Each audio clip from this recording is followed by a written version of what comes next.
Assalamualaikum warahmatullahi wabarakatuh. Selamat malam teman-teman semua. Kali ini kita akan melanjutkan pembahasan yang ada di LKS Bahasa Indonesia kelas 3, yaitu tentang analisis kebahasaan teks cerita sejarah. Jadi maksud dengan analisis kebahasaan adalah kita melihat kata-kata mana yang digunakan dalam atau pada saat kita membuat sebuah cerita sejarah atau pada saat nanti teman-teman membaca sebuah cerita sejarah. Yang pertama yang akan kita bahas adalah terkait tentang kata ganti atau bahasa ilmiahnya disebut dengan pronomina. Kata ganti secara definisi adalah jenis kata yang berfungsi mengganti kata benda atau orang tertentu yang tidak disebutkan secara langsung. Jenis kata yang berfungsi mengganti. Jelas kalimatnya berfungsi mengganti. Sesuai dengan namanya, kata ganti maka fungsinya adalah untuk mengganti kata benda atau orang tertentu. Ciri-cirinya adalah yang pertama, berada di posisi subjek atau objek. Namun, tidak menutup kemungkinan kata ganti itu berada di posisi predikat. Kita mengetahui bersama bahwa dalam bahasa Indonesia kita telah mengenal sebuah rumus baku dalam penyusunan sebuah kalimat. Kita menggunakan rumus SPOK. Subjek, predikat, objek, dan keterangan. Yang kedua, ciri-cirinya adalah bersifat tidak tetap, yang artinya bisa berubah dan tergantung pada siapa yang dibicarakan. Jadi walaupun kita menggunakan kata ganti yang pertama menggunakan kata ganti orang pertama, nanti di belakangnya kita bisa menggunakan kata ganti orang kedua, tergantung dengan siapa, pada siapa kita membicarakan hal ini. Yang ketiga adalah menyesuaikan dengan sebuah konteks kalimat. Jadi kata ganti itu harus fleksibel sekali. Kata ganti itu harus fleksibel, makanya nanti ada beberapa jenis kata ganti. Jenis kata ganti setidaknya ada 3 teman-teman. Yang pertama adalah kata ganti orang atau kita kenal dengan pronomina persona. Yang kedua adalah kata ganti pemilik atau yang kita kenal dengan pronomina possessiva. Dan yang ketiga adalah kata ganti penunjuk atau yang biasa kita kenal dengan pronomina demonstrativa. Itu 3 jenis kata ganti yang akan kita pelajari pada pertemuan kali ini. Kata ganti orang atau pronomina persona itu dibagi ke dalam 3 hal. Yang pertama, orang kedua, dan orang ketiga. Orang pertama tunggal, biasanya kata gantinya adalah saya dan aku. Sementara orang pertama jamak, kata gantinya adalah kita dan kami. Sementara kata ganti orang kedua, tunggalnya adalah kamu dan Anda. Sementara kata ganti orang kedua jamak adalah kalian dan kamu sekalian. Sementara orang ketiga, kata ganti tunggalnya adalah dia dan beliau. Sementara jamaknya adalah mereka. Perbedaannya untuk membedakan dalam beberapa hal, kadang orang kedua dan orang ketiga ini sering membuat kita bingung. Namun cara membedakannya adalah untuk memudahkan adalah biasanya pada saat kita menggunakan orang kedua, orang tersebut sedang berada di hadapan kita. Sementara pada saat kita membahas atau menggunakan orang ketiga, biasanya orang tersebut sedang tidak bersama kita. Misalnya, kalau misalnya saya menggunakan contoh orang kedua, saya sedang berbicara sama Rani, maka saya bilang, Rani, kamu sudah mengerjakan tugas dengan baik. Kalau misalnya contoh orang ketiga, saya menggunakan kata dia misalnya. Saya merujuk kepada saya sedang bersama Rani dan saya sedang membicarakan Elza. Elza bisa ada di tempat saya bersama Rani, bisa juga tidak berada di tempat saya dan Rani. Maka saya bisa menggunakan contoh kalimat dia yang dimaksud adalah Elza juga sudah mengerjakan tugas dengan baik. Itu contoh dari kata ganti orang, baik orang pertama, orang kedua, maupun orang ketiga. Contoh kata ganti orang pertama tunggal, yang pertama saya. Contoh kalimatnya adalah saya adalah ketua OSIS. Ada subjek, predikat, objek, semuanya ada. Saya di sini menuju kepada subjek. Sementara aku, contoh kalimatnya adalah aku adalah anggota OSIS. Sementara contoh kata ganti orang pertama jamak, yaitu ada kita dan kami. Contoh kalimat kita adalah kita akan makan bersama nanti malam. Sementara kami, contohnya adalah kami akan ujian nasional pekan depan. Itu contoh dari kata ganti orang pertama baik tunggal maupun jamak. Yang kedua, contoh ganti orang kedua, tunggal, itu ada kamu dan Anda. Contoh kalimat kamu adalah kamu yang bertugas membersihkan. Sementara contoh kalimat Anda adalah tulis nama Anda di grup. Contoh kata ganti orang kedua jamak itu ada dua, kalian dan kamu sekalian. Kalian, contoh katanya adalah kalian akan libur selama 2 bulan. Sementara contoh kalimat kamu sekalian adalah kamu sekalian anak yang baik. Contoh ganti orang ketiga, yang pertama adalah contoh kata ganti orang ketiga ada tunggal dan jamak. Yang pertama adalah dia dan beliau. Dia, contoh kalimatnya adalah dia sudah pulang lebih dulu. Sementara contoh kata ganti orang ketiga tunggal adalah beliau adalah tokoh pendidikan Indonesia. Sementara contoh kata ganti orang ketiga jamak bisa menggunakan kata mereka. Contoh kalimatnya adalah mereka semua adalah orang yang taat pada protokol kesehatan.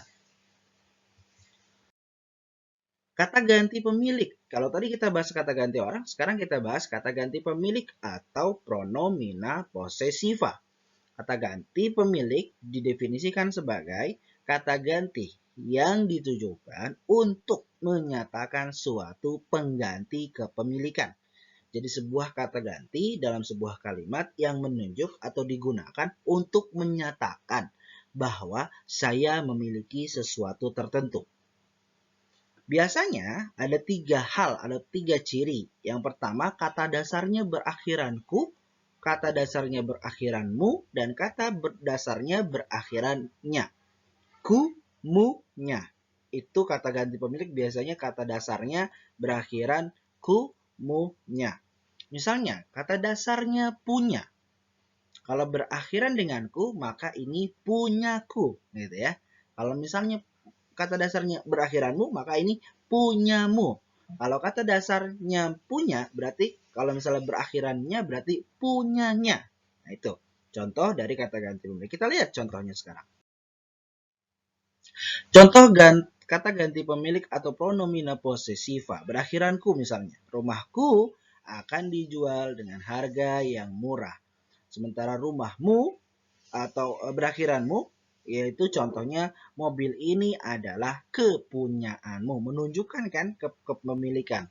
Yang ketiga berakhiran dengan nya. Dia tidak datang ke sekolah karena motornya rusak. Jadi teman-teman, yang dimaksud di rumahku artinya orang yang sedang berbicara sedang membicarakan rumahnya, kepemilikan rumahnya. Ya, misalnya saya mengatakan kepada teman-teman, rumahku akan dijual dengan harga yang murah. Jadi saya mengatakan, saya punya rumah, kepemilikan kan. Berakhiranmu misalnya, mobil adalah kepunyaanmu.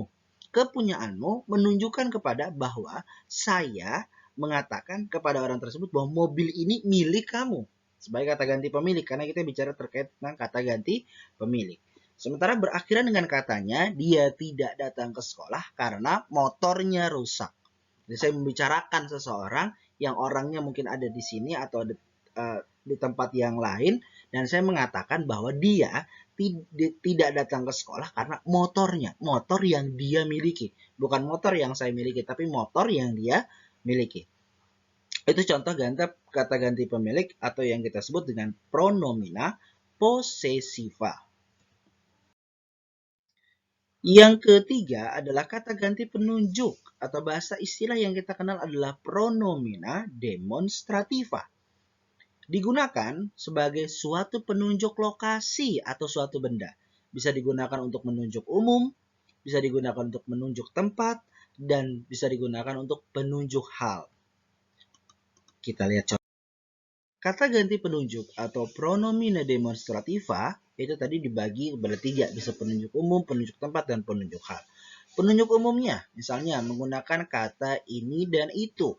Sementara penunjuk tempatnya menggunakan kata sana, sini, situ, kesana, kesini, di sana, di sini. Penunjuk hal menggunakan kata begini dan begitu. Kita lihat contoh katanya. Contoh kata ganti penunjuk ini dan itu. Ini adalah rumahku dan itu adalah tempat ibadah mereka. Untuk contoh kata ganti pemilik sana, sini, situ, kesana, kesini, di sana, dan di situ. Yang pertama adalah jika ingin mendapatkan infonya, kami harus langsung datang ke sana. Jika ia ingin bingkisan ini, maka ia harus ke sini. Dan contoh kata di sana ayahku mempunyai kebun. Dan contoh kata di situ adalah kemarin ibuku menjahit bajunya di situ. Menunjuk kepada sebuah tempat. Yang ketiga adalah begini dan begitu. Ini menunjuk kepada hal misalnya. Beginilah keadaan jalanan pagi hari. Menunjuk hal. Hal apa misalnya? Hal terkait keramaian jalan tertentu jika dilewati pada pagi hari. Atau kata begitu. Contoh kalimatnya, begitu sudah jam 8 pagi, gerbang sekolah ditutup. Ini menunjukkan terkait tentang hal. Hal apa misalnya? Contohnya sekolah atau kedisiplinan dalam kita melaksanakan sekolah.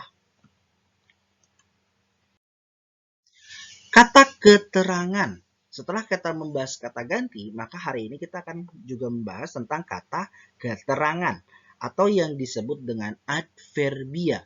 Kata keterangan adalah jenis kata yang bertujuan memberikan keterangan pada kata kerja. Kata kerja dalam bahasa ilmiah di Indonesia disebut dengan adverbia dan kata sifat atau yang kita kenal dengan adjektiva. Kata keterangan ini bisa menuju kepada kata keterangan tempat, keterangan waktu, keterangan alat, dan keterangan syarat. Contoh kata keterangan tempat. Hari ini aku belajar langsung di sekolah. Sekolah menunjukkan tempat. Aku akan antar ibu ke pasar. Pasar menunjukkan tempat. Dan adikku pulang dari sekolah menggunakan sepeda. Sekolah menunjukkan tempat. Kata keterangan waktu. LDKS akan dilaksanakan pada hari Jumat. Waktunya Jumat. Kemarin aku berkunjung ke Museum Bekasi. Kemarin menunjukkan kata keterangan waktu. Besok aku akan ke Jakarta. Besok menunjukkan kata keterangan waktu. Lusa aku akan ada tugas presentasi dari Ibu Lia. Lusa menunjukkan kata keterangan waktu. Sementara aku akan pulang ke rumah sekarang. Sekarang menunjukkan kata keterangan waktu. Yang ketiga, kata keterangan syarat. Yang pertama, contoh kalimatnya, aku pergi mall menggunakan baju biru. Contoh katanya menggunakan dengan kata menggunakan baju biru itu adalah alatnya, alat yang digunakan. Ya, alatnya berarti dalam hal ini adalah baju. Ia bisa menulis dengan tangan kirinya. Kata dengan biasanya digunakan dalam menunjukkan kata keterangan alat. Sementara aku berangkat ke sekolah dengan menggunakan mobil pemberian ayah. Menunjukkan kata dengan menggunakan bisa menunjukkan juga sebagai kata keterangan alat. Tergantung kalimat yang nanti teman-teman buat. Yang keempat adalah kata keterangan syarat. Contohnya, jika yaitu kalimatnya adalah aku akan pergi ke sekolah besok jika aku sudah sembuh. Syarat. Jika ini menunjukkan kepada syarat. Kata keterangan sebab, contoh kalimatnya adalah banjir yang terjadi di kota-kota besar karena semakin minimnya daerah resapan air. Jadi teman-teman, kalau teman-teman lihat dari contohnya di sini, kata di, ke, dan dari ini adalah kata kunci pada saat kita ingin menggunakan kata keterangan tempat. Pada, kemarin, besok, lusa, sekarang adalah kata kunci pada saat kita ingin menggunakan kata keterangan waktu. Menggunakan, dengan, dan dengan menggunakan adalah kata kunci pada saat kita ingin menggunakan kata keterangan alat. Jika adalah kata kunci pada saat kita ingin menggunakan kata keterangan syarat. Sementara karena adalah kata kunci yang bisa kita gunakan pada saat ingin menggunakan kata keterangan sebab. Selanjutnya adalah kata kerja material atau disebut dengan verba material. Kata kerja material berdefinisi sebagai jenis kata yang mempunyai fungsi sebagai penunjuk sebuah perbuatan nyata dan sudah dilakukan. Contohnya, ibu sedang memasak sayur sop. Artinya di sini ibu sedang melakukan proses memasak atau aktivitas memasak. Ayah sedang membaca koran, berarti kalimat ini menegaskan bahwa ayahnya sedang membaca koran atau ayahnya sedang melaksanakan aktivitas membaca. Yang ketiga, aku akan menonton bola nanti malam. Kalimat ini bisa mengundang atau bisa didefinisikan atau dimaksudkan kepada bagaimana terkait tentang hiburan. Misalnya, aku akan menonton bola nanti malam, terkait tentang istirahat dan sebagainya. Itu disebut dengan kata kerja material atau verba material. Jadi verba material adalah sebuah jenis kata yang mempunyai fungsi sebuah perbuatan nyata atau perbuatan yang sudah dilakukan sebelumnya. Kali ini kita akan membahas tentang kata konjungsi temporal. Kata konjungsi temporal berdefinisi sebagai kata jenis kata yang berfungsi menata urutan terjadinya peristiwa sejarah yang diceritakan. Saya yakin teman-teman sudah tidak asing lagi dengan istilah konjungsi. Dalam bahasa Indonesia, konjungsi adalah kalimat penghubung atau kata penghubung. Nah, dalam sebuah teks cerita sejarah, konjungsi itu dibagi dua. Ada konjungsi temporal sederajat dan ada yang disebut dengan konjungsi temporal tidak sederajat. Contoh dari konjungsi temporal sederajat adalah sebelumnya, sesudahnya, lalu, kemudian, dan selanjutnya. Sementara konjungsi temporal tidak sederajat, contohnya adalah apabila, bila, hingga, ketika, waktu, tatkala, sejak, semenjak, selama, dan sementara. Kita lihat contohnya. Konjungsi temporal sederajat. Sebelumnya, dia dan rekan-rekan sempat beristirahat di sini. Kata sebelumnya menunjukkan konjungsi temporal sederajat. Kalimat yang kedua, lalu karena mereka tidak membawa helm, maka mereka ditilang oleh polisi. Kata lalu menunjukkan kepada konjungsi temporal sederajat. Yang ketiga, kemudian setelah banyak orang yang divaksin, beberapa tempat umum mulai dibuka kembali. Kemudian menunjukkan kata konjungsi temporal sederajat. Contoh selanjutnya. Selanjutnya, Ria Ricis dan Rian akan melangsungkan resepsi pernikahan di Ballroom Hotel Sultan Jakarta. Kata selanjutnya adalah konjungsi temporal sederajat. Contoh konjungsi temporal tidak sederajat, yang pertama apabila. Contohnya kalimatnya, apabila saya belum divaksin, maka saya tidak bisa naik transportasi umum. Yang kedua, kata hingga sebagai contoh dari konjungsi temporal tidak sederajat. Contoh kalimatnya adalah, hingga detik ini, Yana juga belum ditemukan. Kata ketika sebagai contoh dari konjungsi temporal tidak sederajat adalah, ketika akan divaksin, kamu akan ditanya dahulu oleh dokter tentang riwayat keadaan tubuhmu. Atau tatkala sebagai contoh dari konjungsi temporal tidak sederajat, contoh kalimatnya adalah tatkala Jakarta zaman dahulu belum banyak kendaraan, jalanan tidak pernah macet. Sementara sejak sebagai contoh konjungsi temporal tidak sederajat mempunyai contoh kalimat, sejak pindah dari Barcelona, Messi belum mencetak gol untuk PSG. Sementara sebagai contoh dari konjungsi temporal tidak sederajat, contoh kalimatnya adalah sementara skor antara Persija versus Persib adalah 0-0. Itu contoh dari kata konjungsi temporal sederajat dan tidak sederajat. Kali ini terakhir kita akan membahas tentang yang namanya normalisasi. Secara definisi, normalisasi adalah proses pembentukan sebuah kata atau nomina dengan cara memberikan imbuhan pada kata dasarnya. Jadi kurang lebih normalisasi bicara terkait tentang imbuhan. Kalau teman-teman di kelas 1 pasti belajar yang namanya afiksasi. Afiksasi itu ada 4, ada sufiks, ada prefiks, ada konfiks, dan ada infiks. Sufiks ada imbuhan berada di akhir kata dasar. Contoh imbuhannya biasanya an, kan, i, isasi, er, is, dan sebagainya. Sementara prefiks adalah imbuhan yang berada di awal kata dasar. Imbuhannya misalnya di, ter, ke, se, men, pen, pra, a, per, ber, dan sebagainya. Sementara kata konfiks adalah imbuhan yang berada di awal dan di akhir kata dasar. Contoh imbuhannya men, ber, ter, el, er, el, kan, dan lainnya. Atau man, wan, isme, isasi, dan lainnya. Itu sebuah kata-kata dari kata-kata serapan dari bahasa asing ya. Man, wan, isme, isasi, dan sebagainya. Yang keempat adalah infiks, yaitu imbuhannya berada di tengah kata dasar. Contohnya L, R, M, dan in. Nah, itu beberapa contoh dari sufiks, prefiks, dan konfiks, dan infiks. Kita lihat contohnya teman-teman.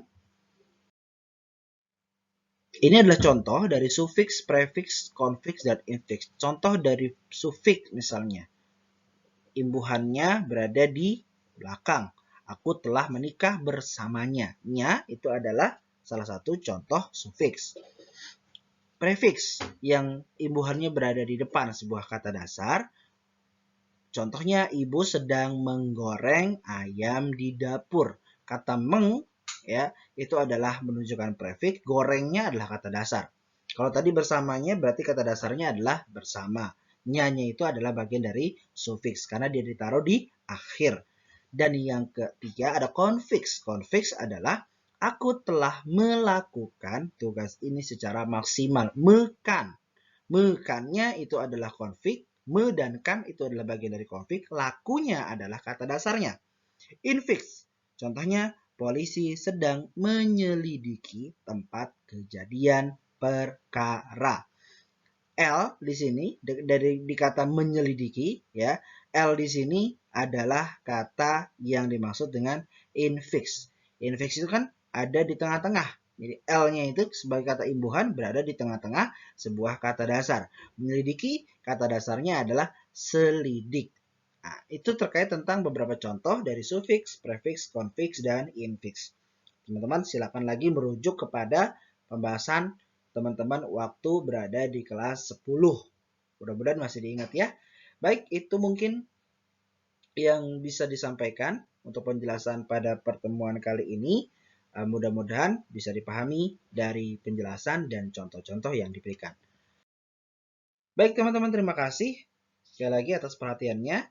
Mudah-mudahan apa yang disampaikan bermanfaat dan bisa teman-teman pahami. Sekian, mohon maaf jika ada kesalahan kata. Assalamualaikum warahmatullahi wabarakatuh.